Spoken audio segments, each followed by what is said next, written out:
Please welcome to the stage, big warm round of applause, Mike Imel, everyone.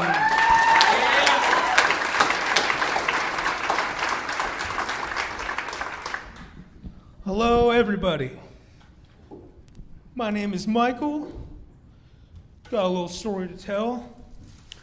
Got to tell you right out the gate, got something on my mind a little bit. Me and my wife been arguing. We've been arguing. I'm really battling to save the love of my life right now. So, very distracted.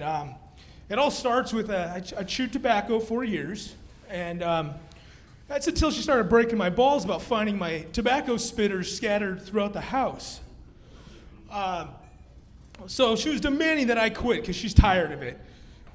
And this is the one time I didn't back down to a fight like I do in all other areas of life. I went in on her, but I had to think of something she leaves around, so all I could think was her loose hairs. So I went in on her, and I said, "Oh yeah? Well, I find your hairs on my clothes. It clogs the shower drain, and somehow your hair ends up in the back seat of my best friend's car. You don't hear me bitching about it, so get the hell out of my face." Slammed the door. Oh God, that felt great. Finally put her in her place. Until the very next day, when she took the day off work and had her head shaved completely bald. And when I say bald, I don't mean like crew cut bald. I mean like bald. Some people, they compare it to looking like Mr. Clean. Some people said, "Oh, she shaved her head just like Britney Spears did in 2007.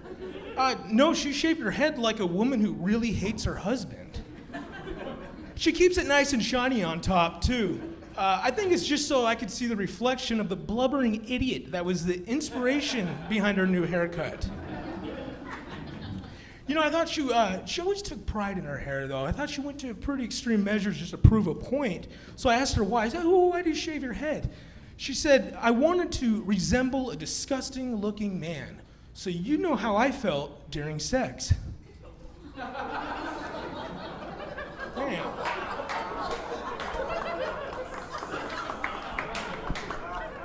I find that unfair, though, because her hair would totally be down to her ankles by the time we were due to have sex again.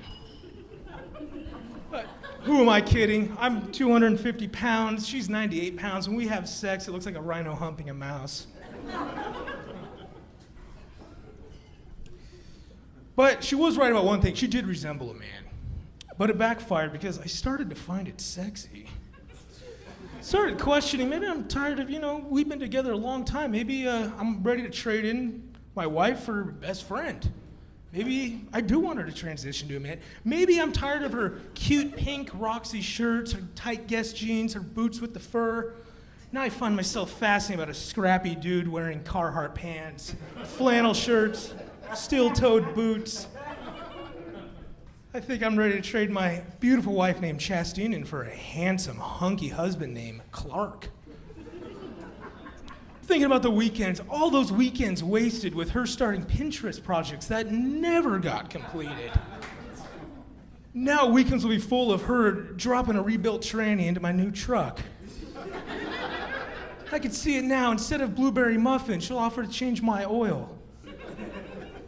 And maybe, just maybe, she'll drag me out of bed at 4 a.m. We'll go hunting together. We'll be in our deer stand side by side, crossbows in hand. She'll lean over to me. And in the spirit of feeling more like a man, she'll ask me for a chew. Saving the love of my life, my tobacco. You know, our marriage was heading down a rocky path anyways. I had my grandma move in with us. I didn't think it'd be a big deal. I didn't really tell her first, but I had my grandma move in. She didn't take up a bunch of space. She's really quiet. So I was like, she can even stay in our room. No big deal. But it really started creeping my wife out. So we set her up in the living room on the fireplace mantle in her urn. I'm sorry, folks. Death's been on my mind lately. I just lost a friend of mine. Any of you out there who have friends, like I had, be careful what you say to them. I have some regrets. The last things I've said to my friend, the last thing I said is I wish him a happy new year. Now I look back, I should have wished him a happy last year. And he had some harsh words for me at the end, too. He said that I was the worst best friend a person can ever have. But he did compliment me. He said I'm a pretty good writer. But the worst best friend, which I find unfair because I put a lot of time and effort into a suicide note. I know that's a lousy thing to do, but I found my wife's hair in the backseat of his car. All right, guys, thank you so much. It was a lot of fun.